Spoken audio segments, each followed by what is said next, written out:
Good evening. How's it going? It's me, Comic Crack. It's Sunday, and this afternoon I had a chat with LaRasa over on her channel. So if you want to go and check that out, by all means, go and have a listen. I'm going to talk about what I read this week, and then maybe we'll chat. I think we might switch things up a little bit this week. Let's just get into some stuff I've been reading. So to start off, I want to give a couple of shout outs to people who have sent stuff in to me. One was a surprise I had no idea was coming, and the other was something I knew was coming and just wanted to share. So in the world of YouTube, there's all sorts of little nooks and crannies. There's obviously our comic corner. There's like BookTube. There's what did they call the record and music one? There was a record community as well too. And through that community, actually through ETA Nick, who hasn't been around for quite a while. So shout out to ETA Nick if he is out there and by some chance sees this. Fantastic YouTuber, talked a lot about comics, talked a lot about grading, talked a lot about selling, talked a lot about the market and things like that, but was just a really good dude, really, really nice to kind of listen to, always very friendly, knew his shit as well too, kind of came in and did his thing, and then eventually stepped out of doing the YouTube kind of comic world stuff. But during the time of knowing him, he talked about a lot of fantastic comics and artists and kind of gave an insight into kind of areas that I especially wasn't really thinking about. So it was interesting to kind of get his perspective on things, especially for the little bit of time that I dipped into just kind of getting a couple of things graded for the sole purpose of selling books. So through him, he knew a guy, D. Blake Wirtz, from the record community. So I got to kind of know Blake a little bit through, he's a fan of wargaming, obviously a music fan. He's a comic fan. At one point, I'd bought a bunch of comics from him to kind of resell here in town when I started going to do small conventions and things. Blake has done, I should have pulled them out actually. They're not handy. He did a zine called Copy This, and it was about mini comics, and he did, I don't even know how many issues. Pardon me, I don't even know how many issues at this point, but it was an absolute fucking boatload.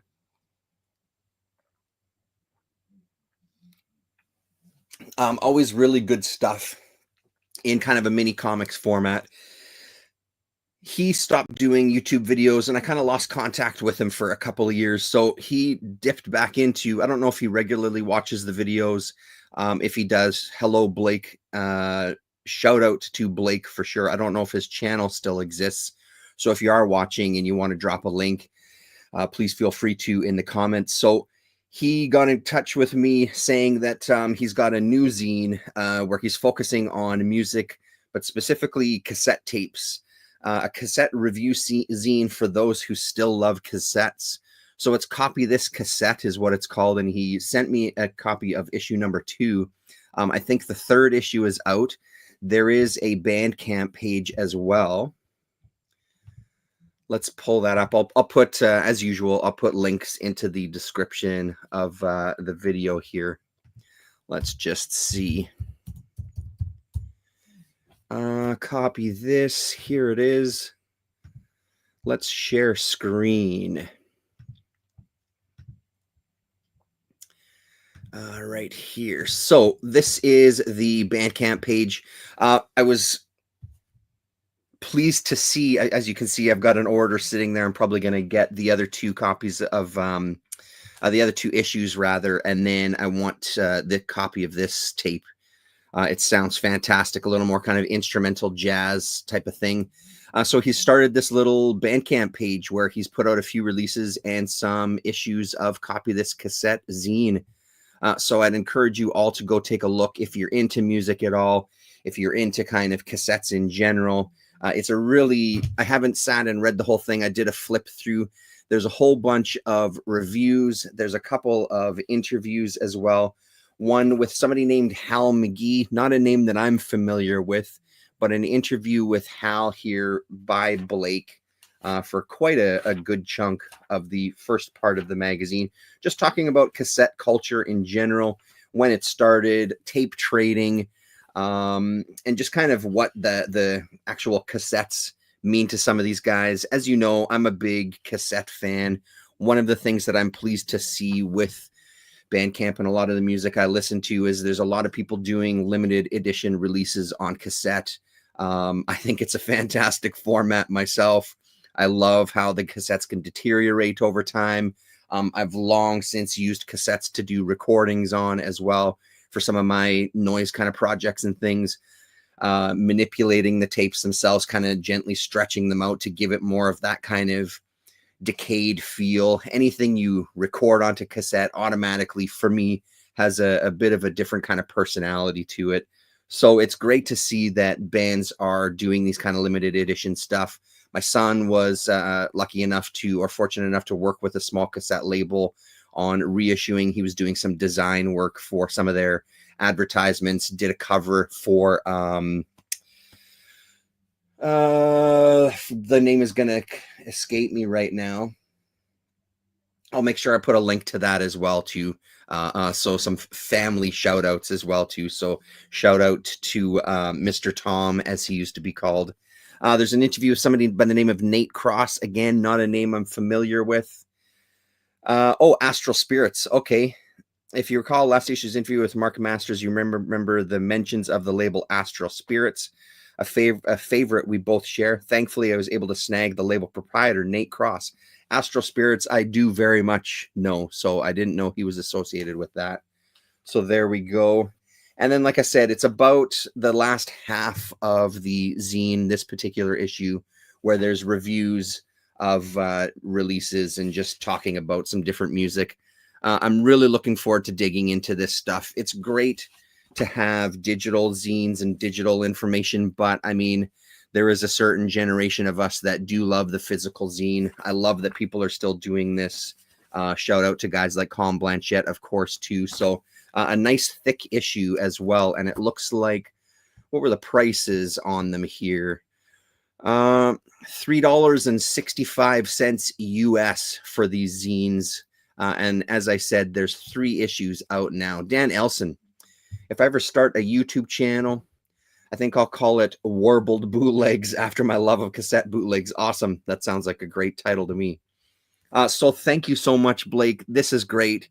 He threw in a couple of stickers, one of which ended up on the filing cabinet over here. The other one is on the computer that you can't see. So I really appreciate this. This is a really great zine here. It's really good work, Blake. I really love it. So we'll talk about more of this in the future, I'm sure.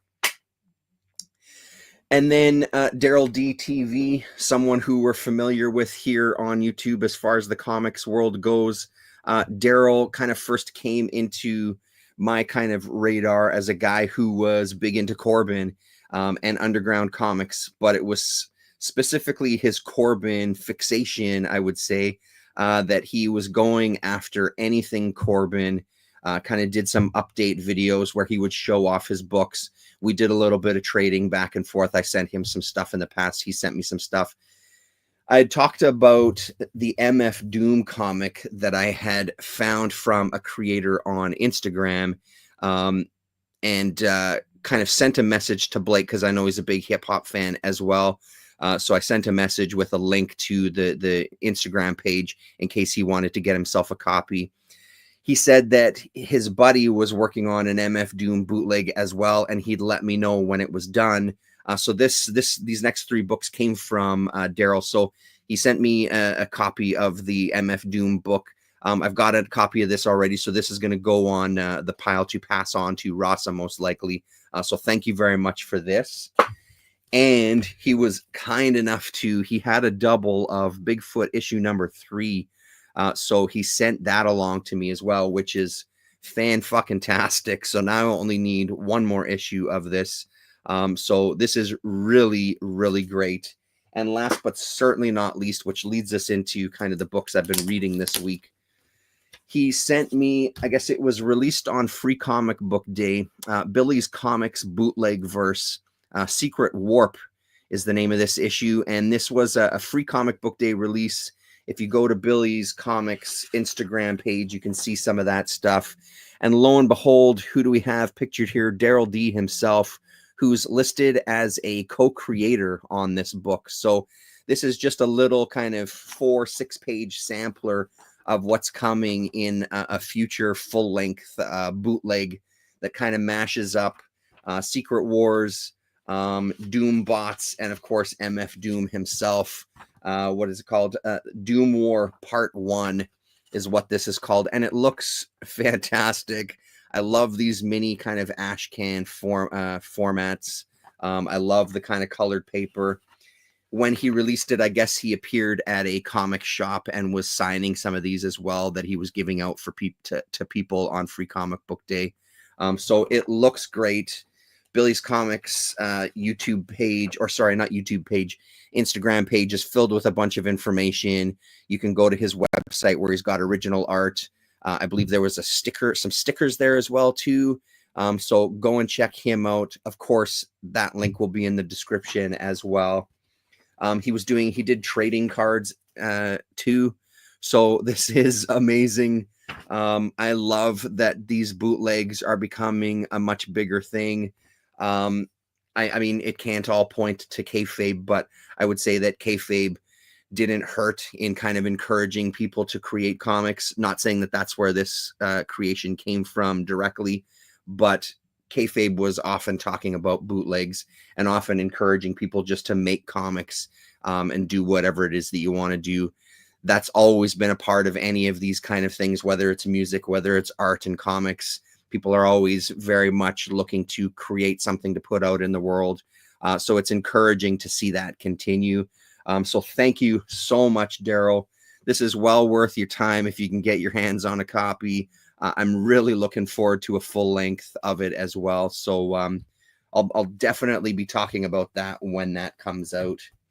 Yeah, and like I said, just check out the links in the description for everywhere you want to be to pick up some of this stuff. So digging into what I read this week, let's start with one that I didn't talk about with Rasa this afternoon, mainly because I didn't have a ton to say about it. This is one of the books I got from Nate. Shout out to Nate. This is Frank Ironwine, issue number 1. It's Warren Ellis and Carlos Speed McNeil. I think it's 2004 from Avatar Press. So I guess in 2004, there was a brief window where Warren Ellis was premiering multiple comics. I think there was 4 different comics. I don't know if each of them only went 1 issue or what the story was. I don't know the backstory of what this imprint was hoping to be. I assume it was going to be an imprint focusing on Warren Ellis and his ability to tell kind of some maybe short form stories. But I don't think it went very far. Carlos Speed McNeil, I believe from the comic Finder. If you watch Jared Osborne is a big fan of Finder, the series. He's talked about it many, many times. I really love the art in this. It's got an amazing kind of quality to it. The story itself seemed to be kind of hitting a lot of moments that we've seen. It feels like a million times. This one goes so far as having our kind of strange or unique detective actually passed out in a garbage bin for kind of 2 or 3 days, and a detective rookie has been sent to find him and kind of shadow him to learn the job. So it has its moments that are pretty interesting. Overall, I don't know how intriguing the whole series would have been if it had gone any further. Like I said, I don't know how many issues this one went, but I did enjoy it enough.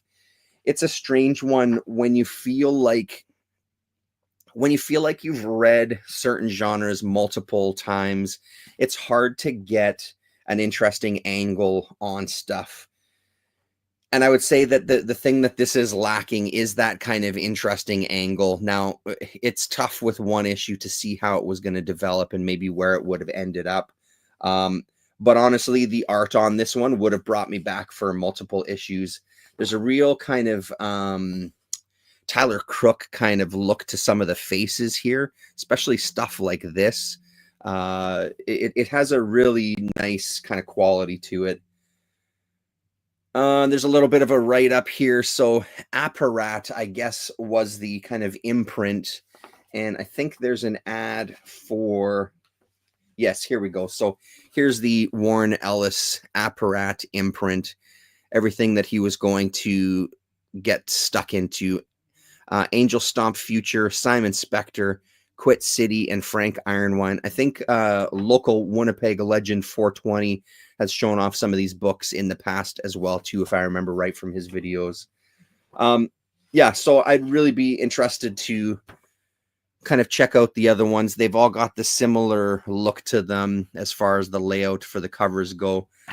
Yeah, I'd say give it a shot if you see it out there. Maybe don't go hunting for it specifically, but well worth it if you find it in a dollar bin or something. So got a bit of a different setup. I've got some music gear set up over here. I've been kind of reworking some of the space, so that's why we're seeing this angle, something a little bit different. It doesn't quite work out for me, especially with the way my lighting is for this one. You can see it reflected and everything. So I may have to kind of rework this, but we'll stick with it for the time being. What else did I read this week? Another one I don't think I have too much to say about. This is Gatchaman Only One Earth. Issue number 4 finally came out. I'm not even going to pull it out of... Well, no, I should, because I should kind of show you what I'm talking about as I kind of mildly trash this book. I think the biggest thing for me with this final issue in the Only One Earth miniseries was the honeymoon is over. I was really intrigued by this book, especially with the first issue. That kind of started wavering a little bit with issue number 2. It wavered quite a bit more with issue number 3.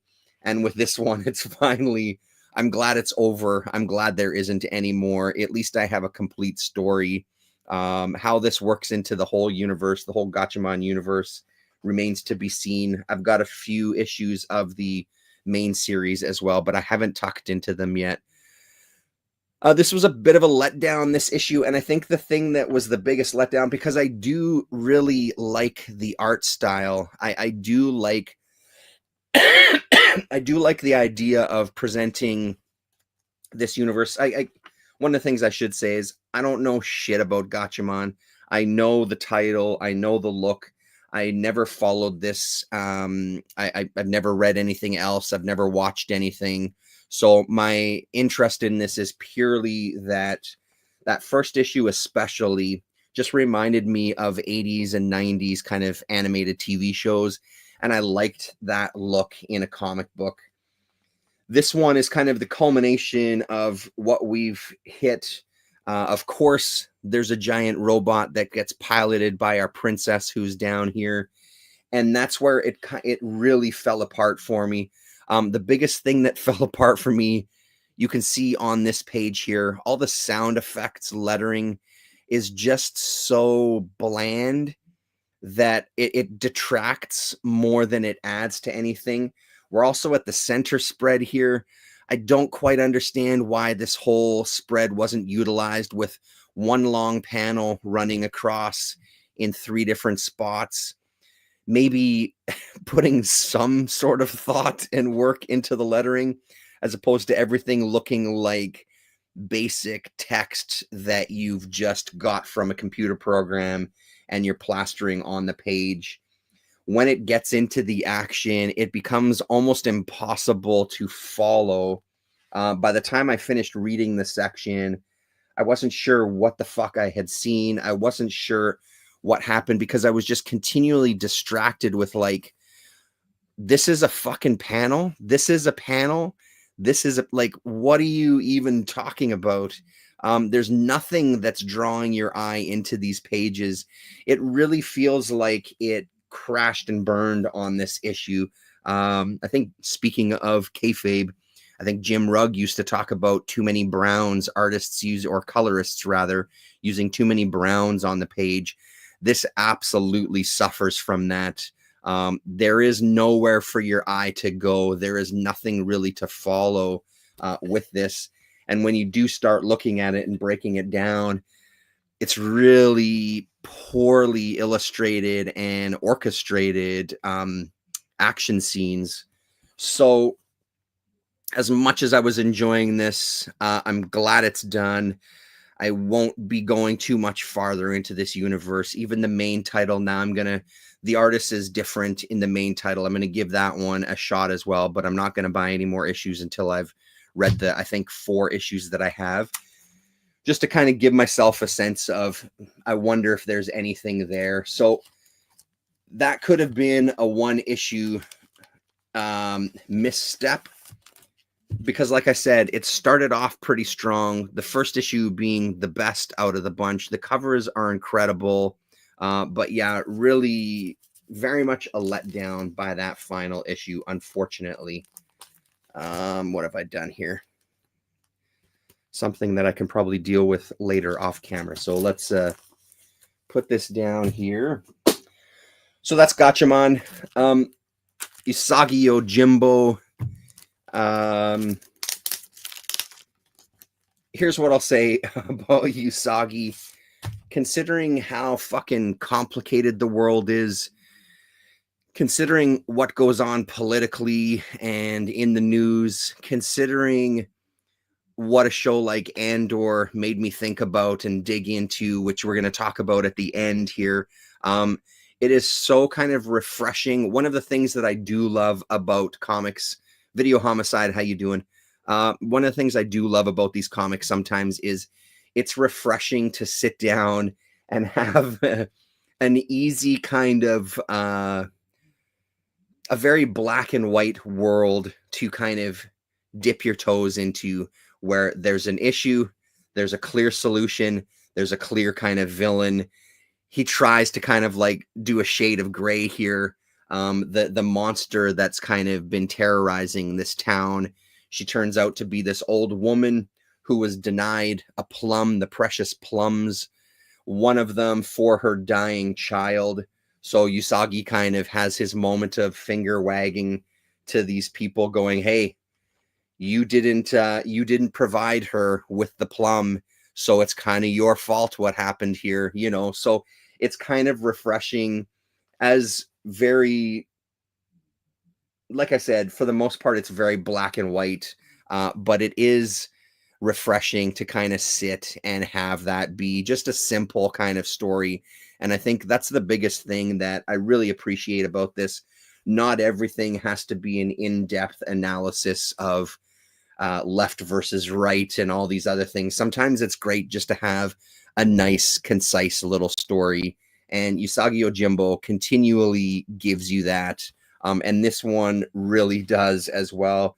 It's beautifully illustrated as always.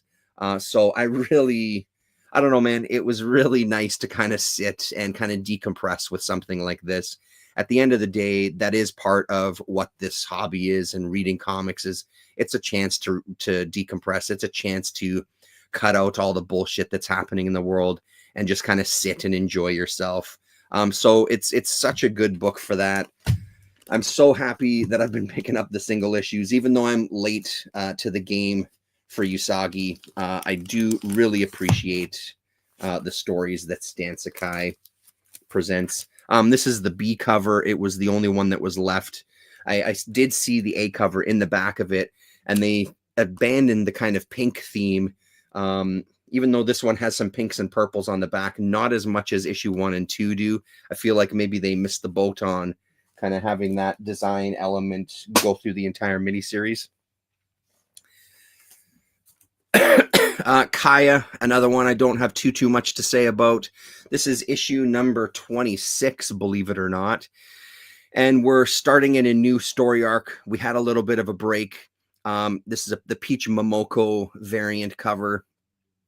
Again, not on purpose. I'm not trying to it's just the cover that was available. It was the same price as the A cover, so I got it.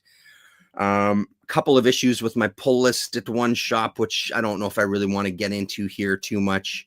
It is a bit frustrating to say the least, though, because I almost missed out on Usagi and this one because they weren't in my pull box, which I'm sure I had in my pull box. I did get them in my hands, though, at the end of the day, so that's fine. Kaya has been overall a pretty damn good series. It's had its dips for sure.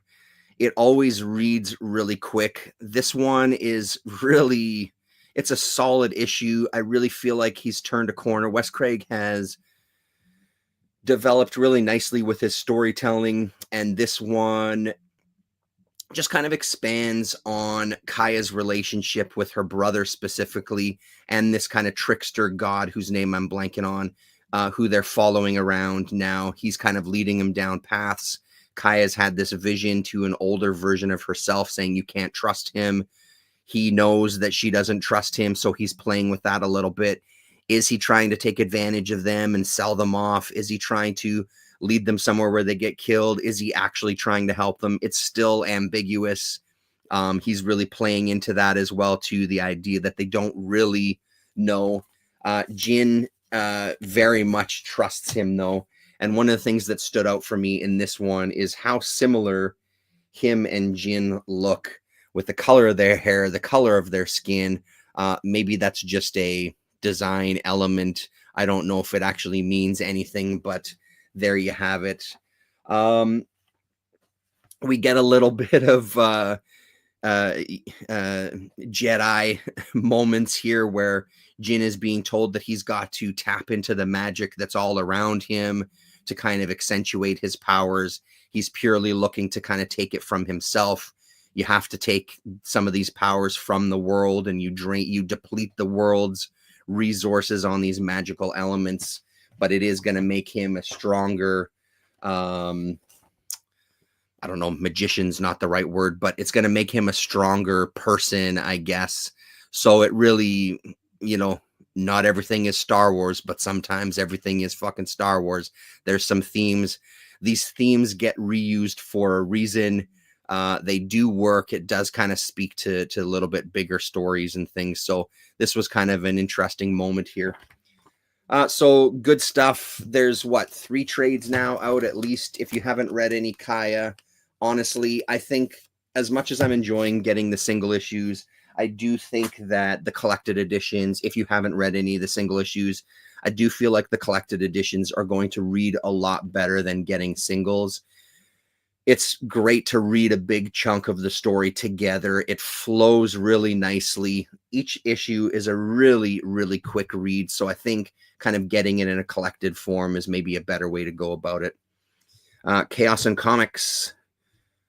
Grabbing those cassette lines. The guy was before my time around these parts, I think. Oh, yeah. So D. Blake Wirtz. Yeah, he actually, I don't know, Chris. He might have been around when you were starting on here. But like I said, he didn't really do much in the comic community world. Like when it came to videos, when he was doing videos, it was mostly like the vinyl community. Yeah, the VC is what they call it, the vinyl community.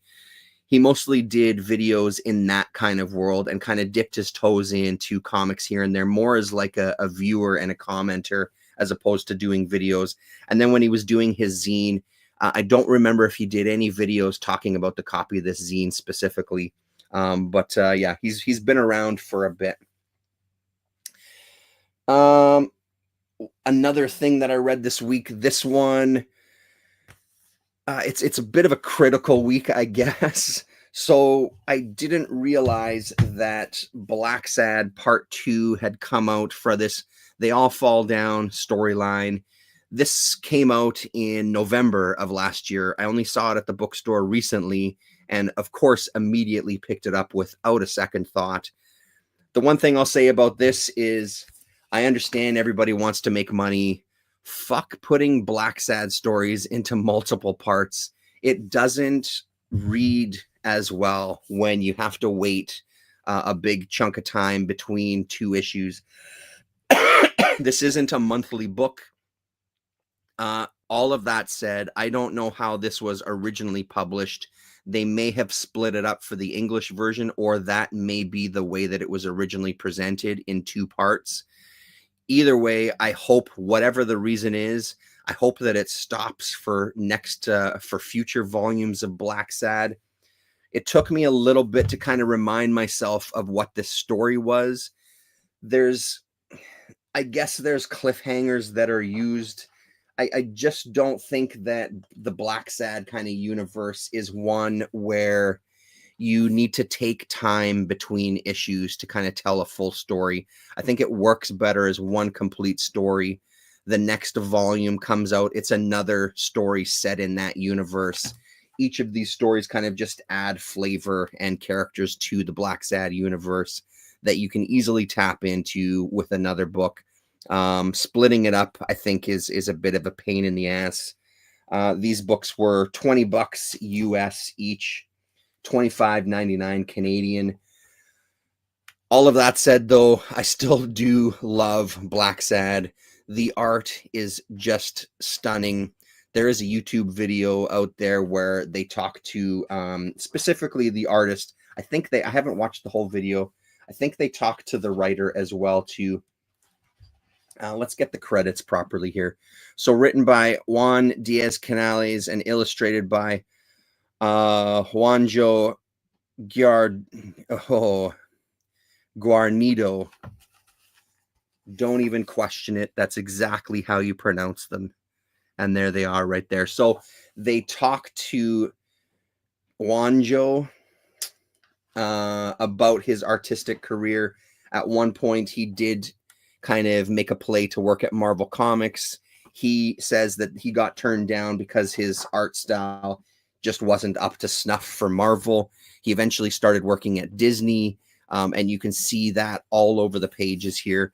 A really nice moment here where we're kind of getting some backstory on one of the characters, and who's a painter who's in this kind of iron lung machine. And when they kind of do his flashbacks and talk about his painting, he makes the panels look like very painterly. The color palette changes. You can even see some sort of marks, especially in the background, that might be considered something done with a brush. Really, really nice little touch. I thought it looked beautiful and it worked really nicely too. So overall, a really great read as always. But fuck me, man. Don't split this shit up into multiple books. Just do one book of Black Sad, and you can see maybe up there the other Black Sads are up there somewhere. So yeah, if you don't know Black Sad, honestly, you can start anywhere. Just make sure you get one that's a complete story if you haven't read it, and give it a shot if any of that art looks appealing. They do a really nice job with the hardcovers themselves, so worth your time.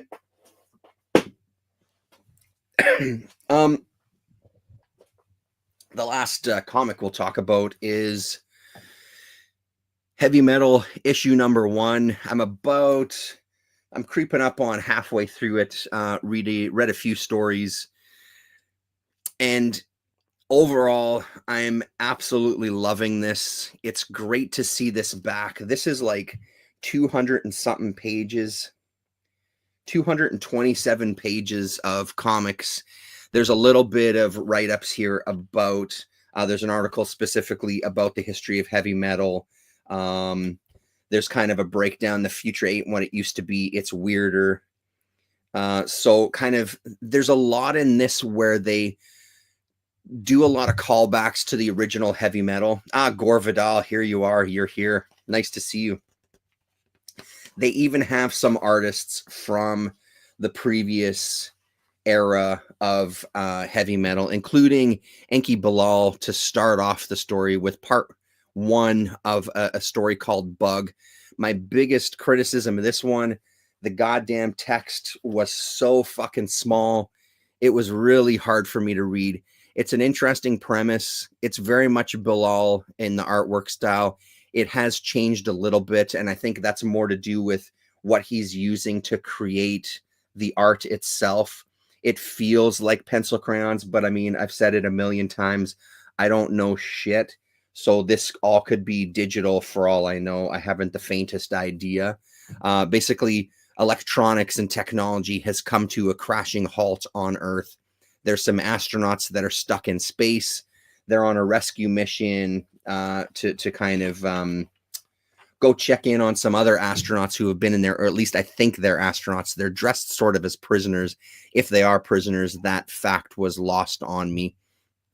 It looks like that there's been one survivor, and he's got a little puncture wound in his neck. And I won't tell you much more beyond that, but I really liked this opening story. I thought it was good. I just, like I said, I wish that the speech text was much bigger. There's space for it. Make that shit bigger and easier to read, because for old men like myself, it was really challenging. We also get these little shorts, this alien disclosure, which is usually just, so far is kind of one page about an alien invasion. We get an illustration and a tiny bit of text as well.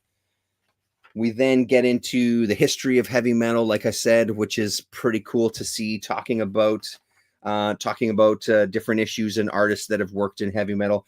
I also saw today, I don't know if it was a social media post on X or Twitter, but Metal Hurlant has also been relaunched with a new #1, a new era of it.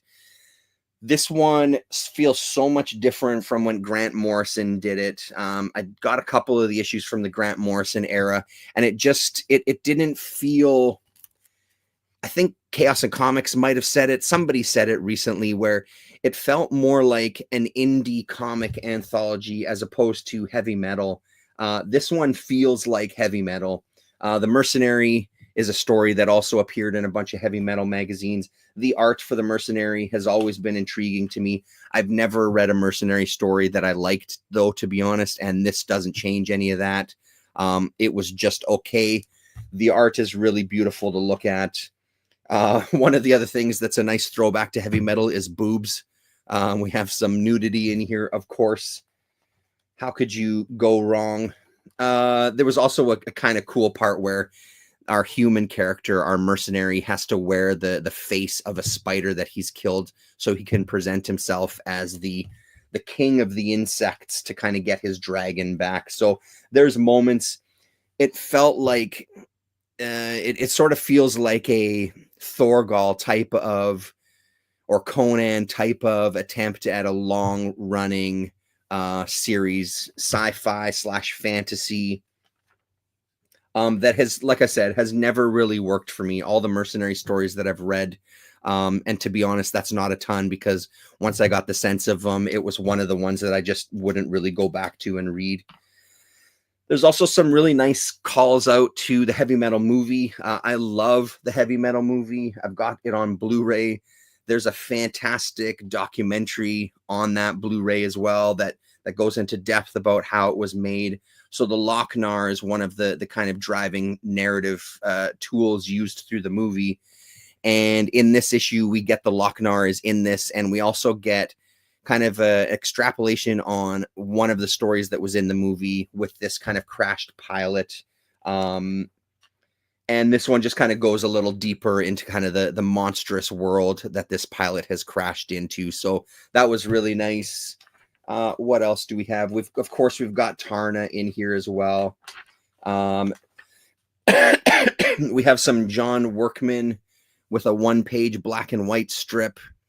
We've got Burton and Sib, I believe is how you pronounce it. So I've got a collection of this as well, too, that was put out by Heavy Metal. It's somewhere on the shelf beside me there. But as far as I can tell, this is a new story, possibly. I don't see a date on it. I'm guessing that all the stuff in here is new stuff. I don't think any of these reprint older stories. This one was pretty fun as well, too. I remember kind of enjoying that Burton and Sib collection that I have already.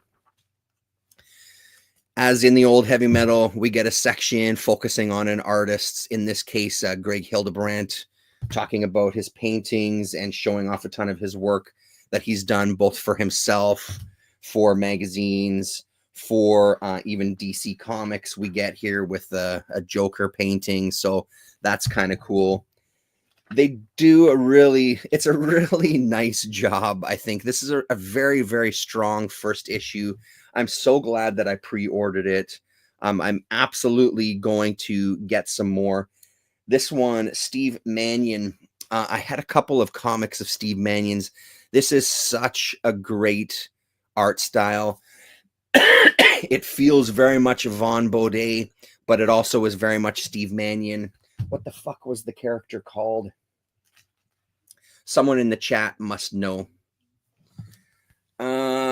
Let's go to some of the comics here. Okay, yeah, I've missed a lot. Let's take a pause for a second here. I haven't read Black Sad yet, but the channel Matt had such a great mini documentary on it. Okay, so that must have been the channel that I was watching too, because that sounds familiar. Yeah, dude, I'm in for the long haul for the new Heavy Metal mag. Yeah, me as well, for sure. I don't know why I'm still kicking the tires on checking out Black Sad. It does look beautiful, but I guess I'm sort of picky on the anthropomorphic stuff. And honestly, I can 100% feel you on that one. It's not a style, or it's not a kind of a thing that I'm really into myself. But honestly, the stories are just so solid. It sort of has a feel of not necessarily like Usagi Yojimbo, but it's that kind of idea of these are just solid, simple stories. There's nothing super, super complex being attacked in it. We're not dealing with like heavy concepts or anything. You're dealing with gorgeous illustrations, very simple stories, with very clear good guys and very clear bad guys. It's just really, really fun. Yeah, there you go. Same YouTube. Enjoy Bilal. Agree, the font was tiny. Just got my digital copy of Heavy Metal today. Glad to hear it's good. Yeah, and I'm only halfway through it, and it's damn good. Funny, the lettering bothered me on that one too. Well, there you go. All of us old guys are in agreement. 3 out of 3 old fucks agreed that the font was too small. I have the new complete Valentina in Italian. Surprised she is back.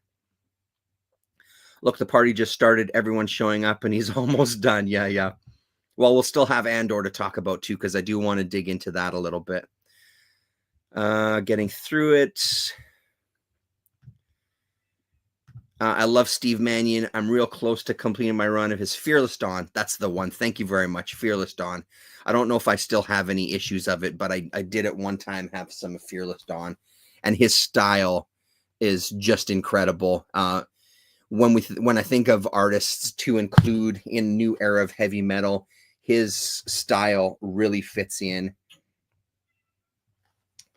What else do we have here? So then here's one of the Tarna stories here. And Tarna has a series that's gone as well. I've got a bunch of the single issues. I followed it for a little bit and kind of dropped off it. It wasn't anything that was super interesting to me.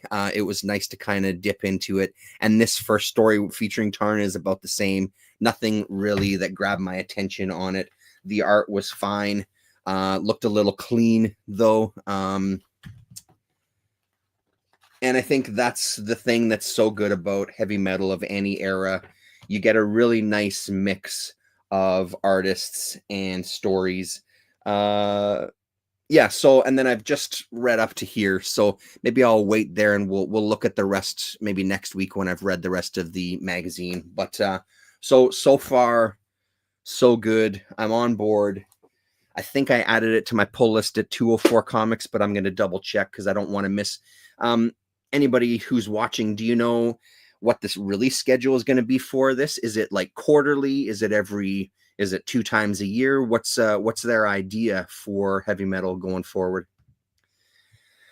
I wonder how much juice this style of heavy metal can go. There just aren't that many heavy metal type artists around, or maybe we'll get introduced to some good new Euro artists we didn't know about. That's my hope there, Chris, as well too. But so far, the people that they put together for this one is good. I'm now revisiting Bilal and Jodorowsky thanks to this new heavy metal. Amazing. The Tarna stories were not very good, but it was nice to see her again. Yeah, absolutely. And she's obviously from the movie as well too. I think it's quarterly. Okay, good to know. That was my guess. But I think that would be good. And I'm hoping maybe this is just a number one, 200 and something pages, but I'm wondering if it's going to stay this thick for future issues as well. That would be nice. So I think that's all that I read this week. Yes. So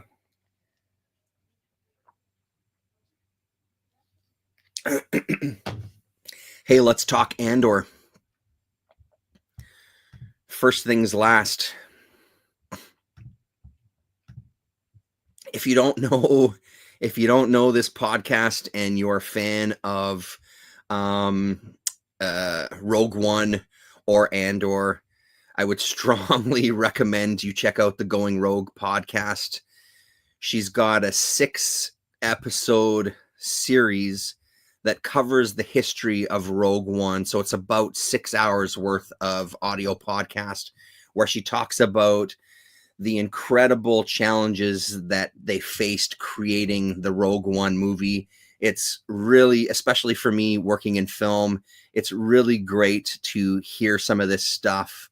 I didn't know that it was a project that was in kind of the writing and filming stage for so long. Tony Gilroy, what's his name? Is that his name? Tony Gilroy?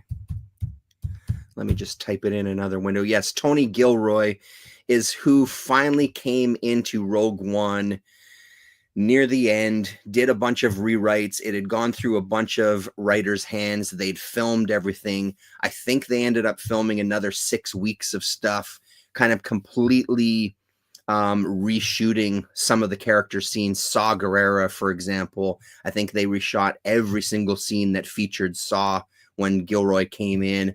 There was a little bit of behind the scenes stuff that happened. Gilroy didn't really talk about it in a couple of the interviews that I was listening to.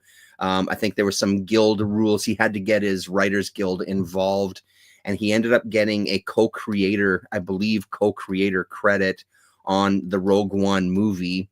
Tony Gilroy has done some of the Bourne trilogy. I think he wrote the first 3, and then I think he wrote and directed the Bourne Legacy. He also did Michael Clayton. Is that what it's called? He wrote and directed that one. He doesn't have many directorial credits under his belt, but he's an amazing creator. So she's got the 6 episodes about Rogue One. She also has some episodes where she talks about Andor. There's one episode where she talks about the first season, and then for the second season she was doing these kind of little bonus episodes that are around 20 to 30 minutes each, and this one here, for example, on the last kind of few episodes, really nice kind of commentary and criticism about stuff. She obviously comes from a film background, so the way she talks about any of the movies she ends up talking about, it's really interesting to have that angle because she clearly has the experience. She talks about writing stories, period. One of the things that was interesting was that when Gilroy was first approached about a Andor show, the original pitch was that they wanted to have Andor and the robot on kind of like buddy missions. And he immediately was like, no, absolutely not. That will not work. That's a shit idea. Here's a bunch of ideas that I have. So Gilroy has called himself a short story writer who's finally been given a chance to write a novel with Andor. He's had decades where he's on his own read about various rebellions throughout history in various parts of the world. So he used a lot of that knowledge and put it into Andor, the show. Season 2 fucking blew me away. Season 1 of Andor is incredible, but season 2 it ramps it up even more. There's some amazing television. One of the things that surprises me the most about the show is, yes, it's a Star Wars show. Yes, it's on Disney. The ideas that he tries to tackle, I think, is what really impresses me. Once I started watching stuff, I wish I would have opened the window for it. I'll make sure that I put links to all this stuff. the criticism and the conversation that people are having around this. I found one guy who was talking about it as a Marxist, like from a Marxist viewpoint, that Andor was basically Stalin. This second season actually came out on Stalin's birthday. He talks about how the character of Cassian Andor is very much like Joseph Stalin, and then Luthen is very much like Lenin, and talking about their relationship and how it kind of tackles some of those ideas.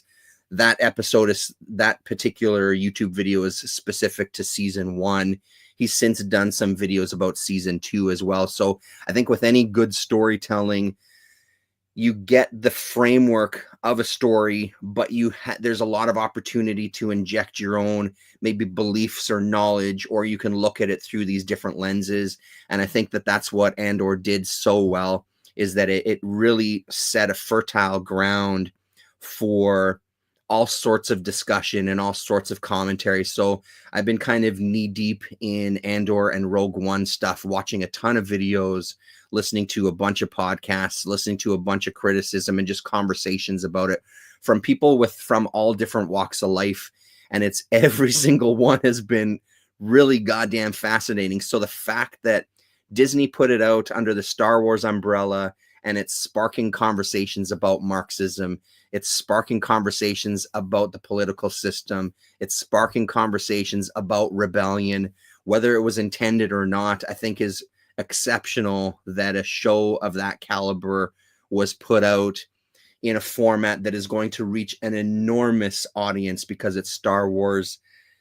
I would also say that after season 2, we jumped right into watching Rogue One. It does flow seamlessly from Andor to Rogue One as far as storytelling elements go. I was listening to something where they were talking about the music as well. The music throughout season 2, and this blows my mind. I'm going to have to watch the whole thing again. They made specific choices with the music during season 2 to start introducing more orchestral moments. So when you finally got to the last episode of Andor, the soundtrack was full on orchestra mode, so it would blend in with the music that you hear in Rogue One. And then, of course, Rogue One leads right into A New Hope, the original Star Wars movie. Such a goddamn good movie. I cannot speak highly enough about it. Episode 8 was a fucking gut punch. Episode 10 was a goddamn gut punch. Those two are the standout episodes for sure. But honestly, the whole thing is handled incredibly well. It is one that I'm going to go back and watch right from the beginning again. I'm going to start from season 1 into season 2, go into Andor and probably watch Star Wars again too. I want to kind of have a chance to really digest the Andor world. It's the best Star Wars thing I've ever seen. The other thing that I find interesting about it is Tony Gilroy has also said in many interviews that he's not really a Star Wars fan. He remembers going to see the original, but he doesn't really care too much about the universe. And I love that they ended up kind of giving him the reins and he was able to create this show that didn't really worry about doing a ton of fan service. There's a whole slew of Easter egg videos out there on YouTube of things that are in Andor, the show. I know that you have to kind of do some of that stuff, but the fact that he was allowed to create the story that he was allowed to create is really kind of mind boggling. It's really, I'm impressed. And again, because I know some of that world already and the fights and the shit that he must have had to go through to get this fucking thing made is just incredible. He clearly has a personality for it, but he obviously had some help from the inside as well that allowed him the opportunity to make these things and to kind of go the full way. One of the big worries for me personally was the break between season 1 and season 2. I assumed that the break was due to a lot of producers and people who don't have a stitch of fucking talent to save their lives were getting their fingers into shit and looking to manipulate the story. I'm glad that I was wrong about that because, again, season 2 is just as good, if not better, than season 1. I haven't seen much of the Star Wars shows. Recommend Andor. So I recommend it so strongly, Gore Vidal. If it's not clear, yeah, Gilroy worked on the Bourne films. That's right. Okay, then maybe I will watch Andor. Enjoyed Rogue One. Rogue One for the longest time was my favorite of the Star Wars movies. I love, yeah, I mean, I could sit and talk about this for literally hours. I love the messaging. I love the ideas that it presents. This idea that the big idea for me, the big takeaway for me is that we're all these little slivers in time, and the commitment to a cause, even though you're not going to see the benefits of it, that idea brings me to goddamn tears. It makes me so, it fills me with such a feeling of, I don't even know what. I think that's an exceptional story to tell.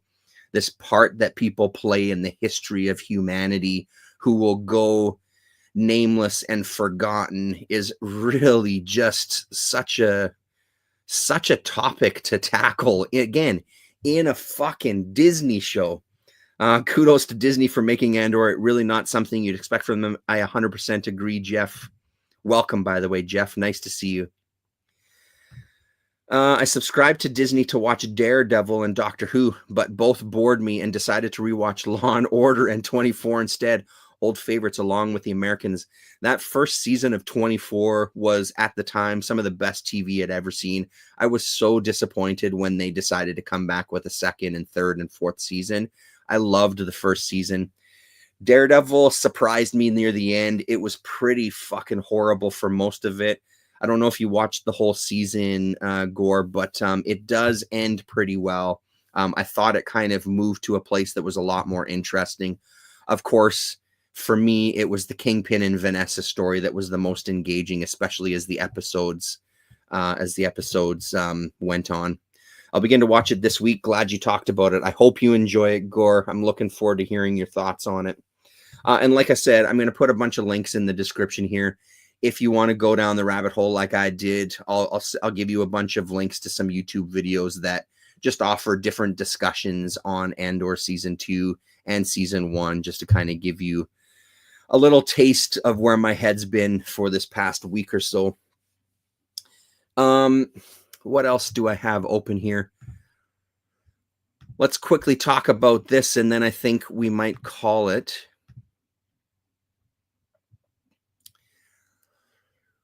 Actually, we'll probably talk about two things here.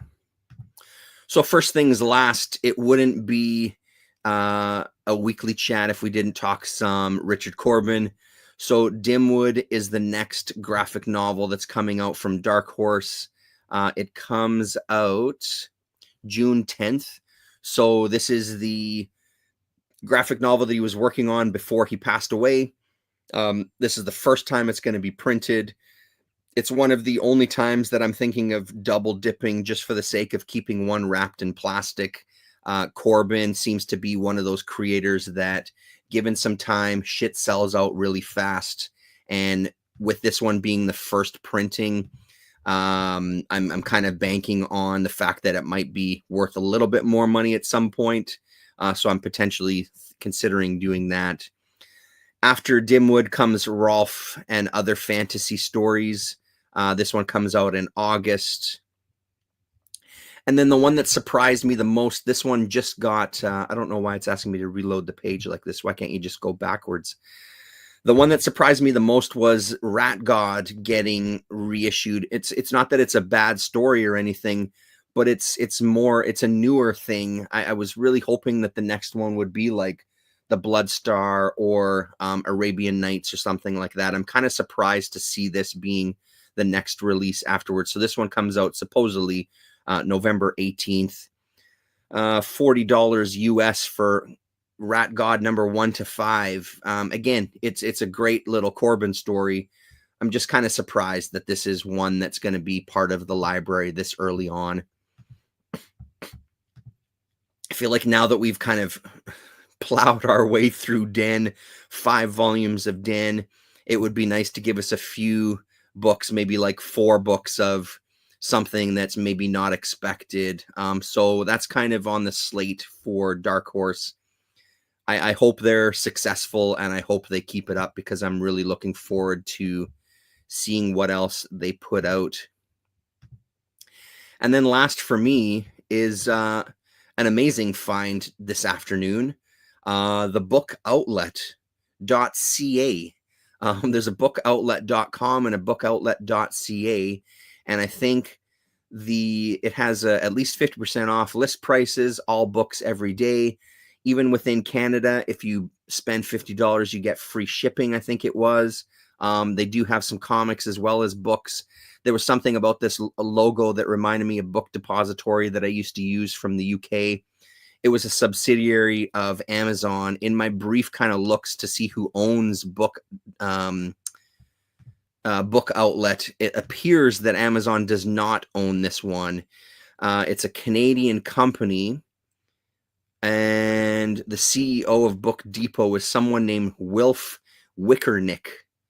Wicker Inc. rather. So I don't know much about that other than it's Book Depot Inc. is kind of the parent company. So I guess maybe more digging, and we'll see if it turns out that it's some sort of Amazon type of thing.